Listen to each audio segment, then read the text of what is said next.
Hi, and welcome back to part 3, going through the dynamics of a conversation happening in our YouTube community, and we're just looking through it to see if really there are things that we can take from it, learn going forward what not to do, what to do, maybe how to handle things better in a less reactive way or a more assertive way, whichever. Okay, there's no shade to either party. I want to make that clear. Okay, so straight in.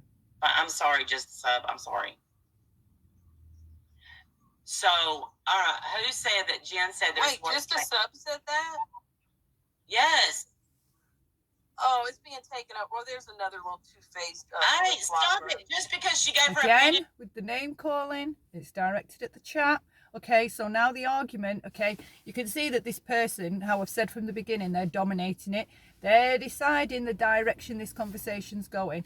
And for now, it's staying in the chat because this person wants to argue in the chat. So now the host, okay, what's the host done? The host has followed them, the direction that the guest wanted to take it, and they're, in effect, picking up after them, okay, because they're answering what they're saying. Okay, so ideally, if somebody would be doing that, okay, I would stay quiet. Well, apart from me not even being in this conversation, I would stay quiet. Stay quiet, okay? Once you try to correct somebody or keep trying to appease them, all right, not only have they got control, but you're holding on, you're grasping hold of what they're putting down, all right?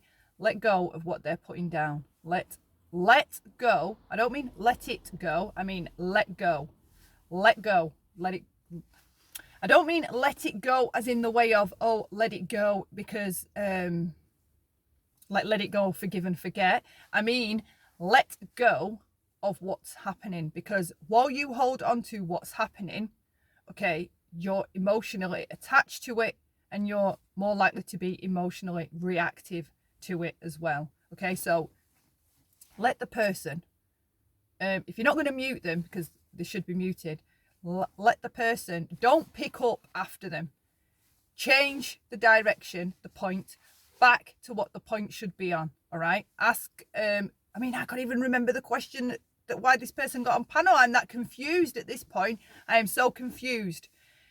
The confusion, you should notice, or we should notice, how much confusion we feel when we're listening to people, because confusion is a red flag all on its own.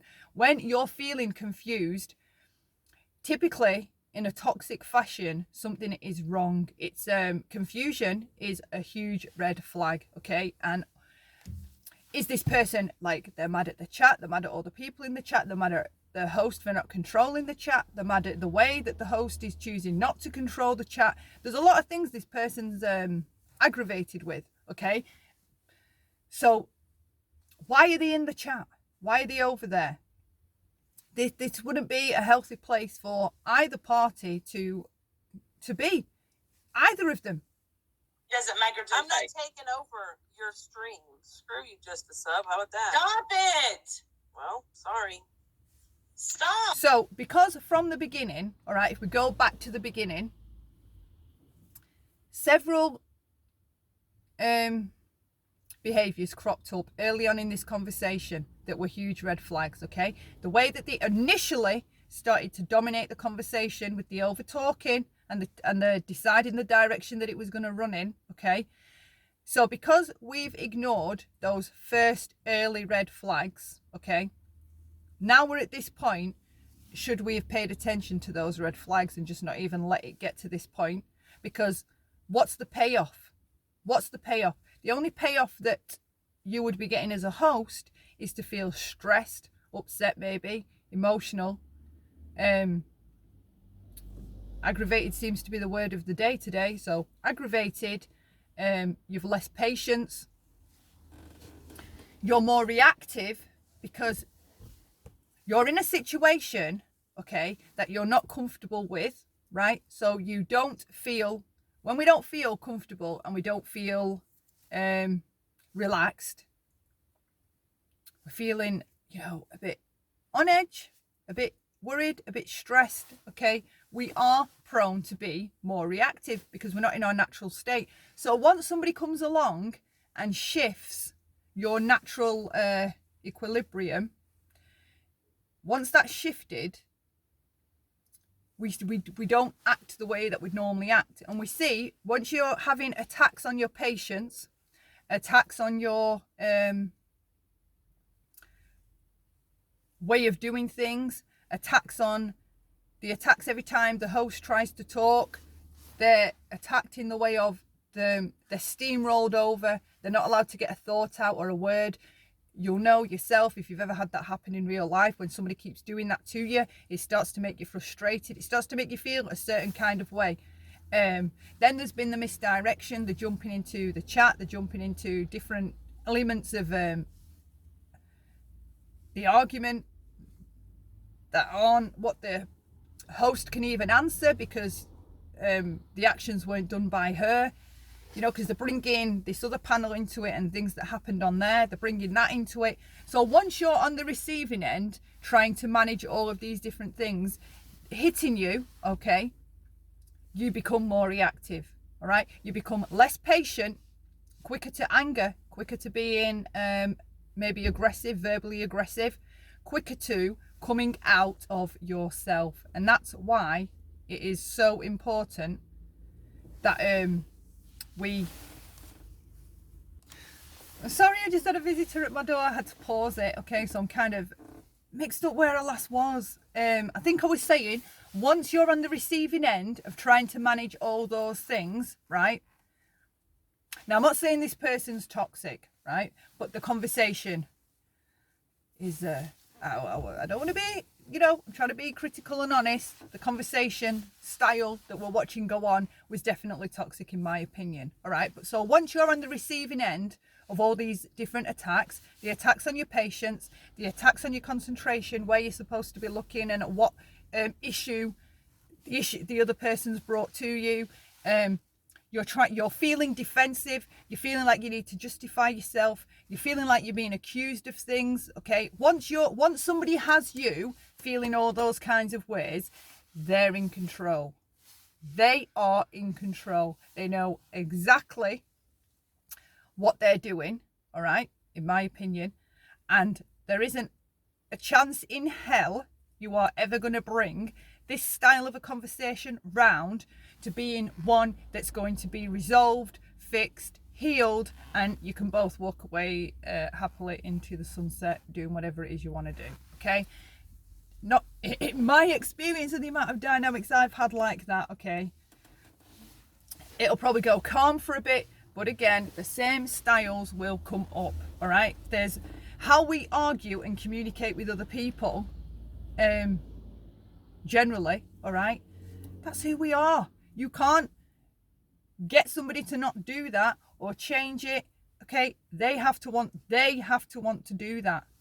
They have to. So keeping a conversation going like this, in my opinion, is it would be, for me, it would be stupid on my part. All right, because I can recognize all these different elements that are going on. I start noticing all the different ways I'm feeling, being on the defensive, like I need to explain and over justify, over defend, over, you know, protect, whatever it is, behavior, whatever it is that's being faulted. Okay, this is not from the off a conversation that was ever going to be healthy. Okay, the dominating style we keep seeing repeat, it just shows up in different ways. Just addressing it.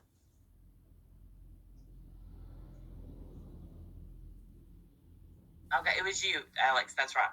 Okay, it's not the worst thing, but it's bad. You don't go into someone's real life. Bye, Monique. Nobody cares. Stop. Ken, back with the chat. Okay, back with the chat. Now you can hear the host. Now the host is shouting. Stop. Like if someone's shouting, stop. All right. Well, when you hear stop in that kind of a way, you would assume that they're in some kind of distress. Okay, they're not happy with whatever it is going on. And if you were a healthy person listening and reading that for what it is, you would stop and bring it down. I'll tell you, chat to shut the frick up. This person Doesn't bring it down. We just hear them double down. Well, you tell them to do this, this, and this. Okay, so she's the one setting the conditions of how and when they'll stop. Because we heard the host say stop, all right? And then we hear the guest respond with, well, tell this, this, and this. So they're making the conditions to how and when they'll stop. Okay, so if that's happening, does that sound like from the off that this is a person that respects the host? No, because the host has asked stop and they've returned the exchange with, well, tell this person to do this, this, and this. Okay, very controlling. And if this was a relationship that was going on, run. Stop. They don't care for me, Michelle. Again, stop. The guest jumps in straight away to attack somebody else in the chat or state something else in the chat. They're not paying attention to what the host is saying, all right? So they're fully aware now by the 2 requests to stop that this person is probably getting a bit up to here. They're really starting to feel the effects of this conversation psychologically and everything that it's putting them through, all right? They're shouting, stop, stop, all right? Somebody's shouting, stop, stop. I don't care what you're doing. I don't care what your excuse is. Stop. They said I was ridiculous and I took this over. I'm sorry if I'm being talked about in here, then I can defend myself. Listen, nobody was talking about you. You came in and made it about you. Okay, You brought it up. so we just before saw that the host was calm still, kind of chill before the stop requests, okay? Now notice her demeanor in her voice. It's changed. Then they start talking about me. I Hold on. responded. They started I'm going to have to mute you while I explain. Gotcha. All right. So this is what happened. In effect, they're kind of treading water to take control back. Not necessarily to be controlling, but to manage this crazy, and I don't mean the other person, I mean that this crazy display of, I don't even know, this crazy exchange, okay? They're trying to take control of what is going on. I don't even think they know what's going on. So Mac 11 came in and asked me what happened. I explained what happened. Now I'm talking to my chat now. I love you, Kit Kat. So I explained what happened. I said I went up there. I felt like Beth was, I do feel like that Beth was making it funny, like, he's called me too. There's And more yeah. insults. okay, back to being talked over. So you'll know anyway how aggravating it is when somebody keeps doing that. So imagine the hits. You keep being hit with it. Hit psychologically. You keep being hit. Every time you go to talk, somebody's talking over the top of you. They're taking your voice away. That's in effect of what they're doing. So what does it feel like when your voice is taken away? How do you feel when somebody keeps trying to take your voice away? You probably feel, well, I can only guess, but you probably feel kind of angry when that's happening. I know I do. I don't like it. So I quit trying to have my voice. I won't even bother. Well, your chat's so disrespectful. Why do I want to stay here and be abused? I was abused in Jenny's chat. Why do I want more? So the person's saying your chat's disrespectful. They're abusing me. Why would I want to stay here if I'm being abused? Okay, so right there at that point, this individual identifies whatever's going on in the chat is abusive to them in their opinion. Okay, so my question would be, why are you staying in a situation, in an environment that you're finding abusive? Okay, anytime there's abuse anywhere, if it's directed, like I won't stay and be abused. Okay, so my suggestion would be that if that person is feeling abused, all right, it would be the better choice probably would have been to leave. So we'll press play and see if they did leave. Oh, okay, Mac 11. Nobody's abusing How would you like people talking about, you would not like people talking about saying all these same things to me in my chat? No one's defending that. You would no lose it completely. You would sorry, lose it. I'm sorry, y'all. People who support me would not treat you like this, and you know come it. into You my know it. morning? Okay, so we've got the shouting, the raised voices. The host is trying to overtalk the guest. She's trying to answer what the guest is accusing them of or stating about how their experience, but they're both talking at the same time, right? So respectfully, the host should be able to speak first. It's their panel, okay, and the guest should allow the host to speak, but it doesn't happen. The guest is dominating yet again the host. Your chat knows it's true. Your chat knows it's true. People in my chat, the nice, decent, intelligent, respectable people in the community in my chat don't treat people. So now we've shifted onto one-ups, okay? They're not a legitimate argument. They're comparing one chat to another chat. Well, their balance to even have the argument wouldn't even be the same, so it would be a moot point, okay? This chat have their own experience of this person. The other chat have their own experience of this person. So that, to me, would be like comparing apples and oranges, because, of course, if you've got a chat room full of people that enjoy you, they're going to be, you know, nice and say nice things.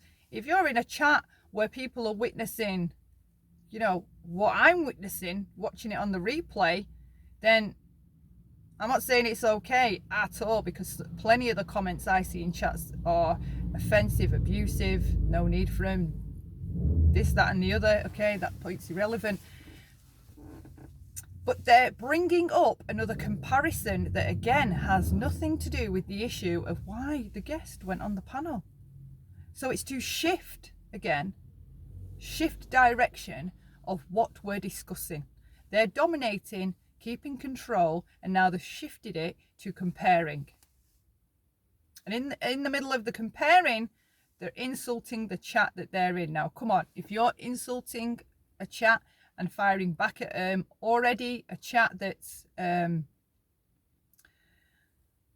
probably emotionally invested in their host, okay, they're watching these exchanges because there's been more than just this one. It would be safe to assume that there's going to be a lot of negativity or negative thoughts directed at the guest because of what they've witnessed in the past. Does it matter? You've brought the issue to the host, okay? Would it have been better to either continue the issue with the host in private or just get down from the panel altogether? Okay, and yet again, time. See you in the next part.